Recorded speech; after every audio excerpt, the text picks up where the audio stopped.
Hello बच्चों, चलिए प्रश्न पढ़ते हैं। एक कणों के समूह पर एक परिणामी भारी बल लग रहा है।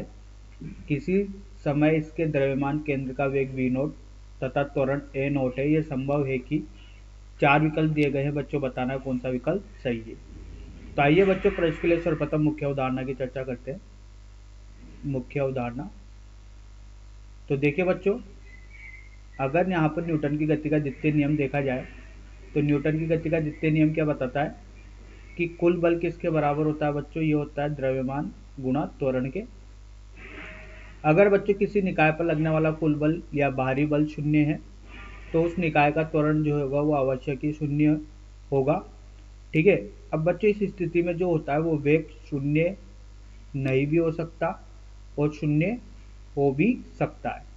तो आइए बच्चों इस मुख्य उदाहरण के आधार पर देखिए बच्चों प्रश्न को हल करते हैं। तो देखिए बच्चों, बोला गया है कि एक निकाय है। बच्चों ये निकाय बनाया और बच्चों इसमें द्रव्यमान केंद्रों का समूह है। तो इसमें बच्चों बहुत सारे द्रव्यमान रखे हुए हैं। ठीक है, द्रव्यमानों का एक समूह है। तो जो इसका द्रव्यमान केंद्र होगा, ठीक है, जो इसका द्रव्यमान केंद्र होगा इसका बच्चों यहाँ पर बताया गया है कि इसका जो वेग है वो v नोट है और त्वरण a नोट है। इस पर एक बच्चों बाहरी बल लगाया गया है। ठीक है, परिणामी बाहरी बल बताया गया है। देखिए बच्चों, बाह्य बल। ठीक है, तो देखिए बच्चों यहाँ से अगर न्यूटन की गति के द्वितीय नियम से देखते हैं तो बच्चों ये बल बराबर होता है द्रव्यमान गुणा त्वरण। ये कुल परिणामी बल होता है बच्चों। अगर बच्चों यहाँ पर बल शून्य नहीं है तो अवश्य कि त्वरण शून्य नहीं होगा। अगर बच्चों यहाँ पर वेग की बात की जाए तो देखिए बच्चों, त्वरण क्या होता है, वेग में परिवर्तन की दर। मतलब अगर त्वरण शून्य नहीं है तो जो यहाँ पर वेग होगा वो भी शून्य नहीं होगा, क्योंकि बच्चों ये वेग में परिवर्तन की दर ही को बताता है त्वरण। तो अगर उस गति के दौरान बच्चों यहाँ पर त्वरण है तो वेग तो होगा ही होगा।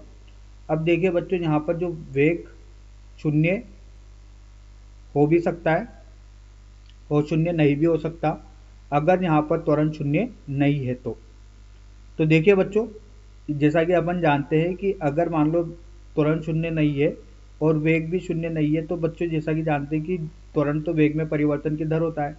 तो अगर त्वरण वेग में परिवर्तन की दर होता है तो बच्चों उस गति के दौरान वेग तो होगा ही होगा। अब बच्चों अगर त्वरण है लेकिन वेग नहीं है तो इस स्थिति को देखते हैं बच्चों। इस स्थिति कौन सी स्थिति होती है, जब बच्चों किसी भी वस्तु को यहाँ पर प्रारंभिक वेग u से फेंका जाता है तो जब ये अधिकतम ऊंचाई पर जाती है तो इसका वेग शून्य हो जाता है, लेकिन इस पर गुरुत्वीय त्वरण जी नीचे की ओर हमेशा कार्य कर रहा होता है। तो अधिकतम ऊंचाई पर जाने के बाद, जो कि अधिकतम ऊंचाई h है, इसका वेग कितना हो गया, शून्य हो गया, क्योंकि गुरुत्वीय त्वरण विपरीत दिशा में कार्य कर रहा है। बच्चों गुरुत्वीय त्वरण तो है, यही त्वरण होता है जो कि बच्चों ये शून्य नहीं है, ये तो कार्यरत है लेकिन वेग शून्य है। तो बच्चों यहाँ पर ये स्थिति हो सकती है कि अगर त्वरण है तो वेग नहीं हो सकता। तो आइए बच्चों यहाँ पर देखिए सही विकल्प का चयन करते हैं।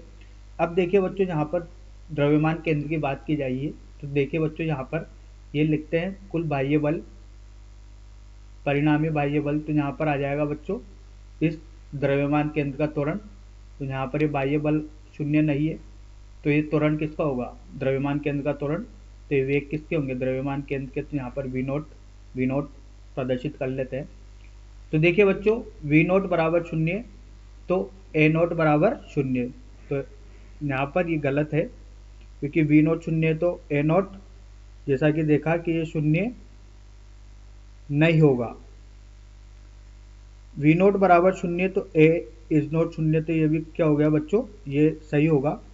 v नोट अगर शून्य नहीं है तो त्वरण शून्य है। ठीक है, ये भी बच्चों क्या होगा, गलत होगा।